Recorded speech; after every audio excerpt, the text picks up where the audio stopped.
তো দর্শক আজকে চলে আসলাম যশোর কালেক্টর ভবনে আর পেয়ে গেলাম এই দেখেন তালের আটি। এই আটির কিন্তু ছোটবেলায় খাইছি সেই স্বাদ। এই আটি পাওয়া যাচ্ছে দাদার এখানে। দাদা এই আটি আপনি কোন পাইছেন?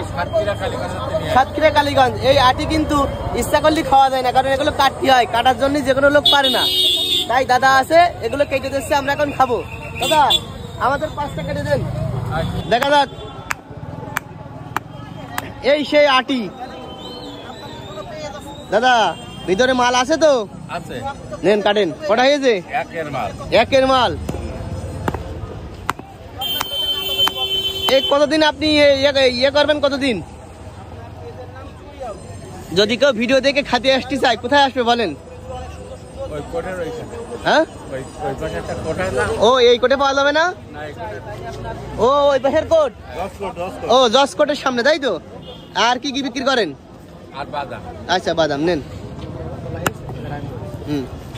চাচা আপনি এই ব্যবসাটা কতদিন থেকে শুরু করলেন? এই বছর তো লাগেছি নতুন।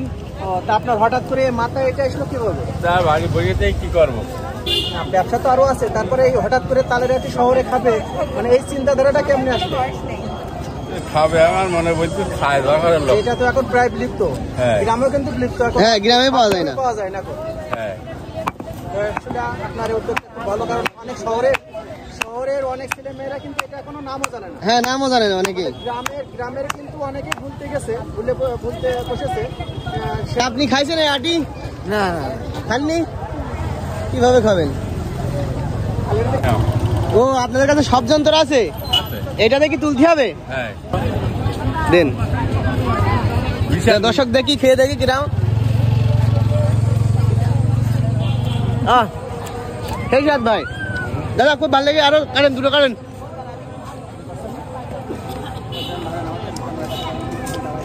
দাদা এটা বিশাল সত্য।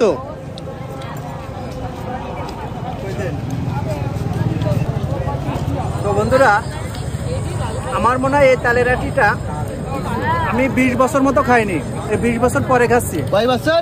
20 বছর। সাত কিরাম আসলে এই স্বাদ, এত মিষ্টি আর যে এত সুস্বাদু জিনিস, দাদা আমারটা দেন। যারা খায়নি তারা বুঝতে পারবে না, খাওয়ার পরে কিন্তু বুঝতে পারবেন আসলে এই তালের আটির অরিজিনাল স্বাদ। ভাই আপনারা কি দেখছেন, নাম জানেন? তালের মানে খাইছেন কিনা? না না না, কত বছর খাননি? আমি খাই নাই কখনো।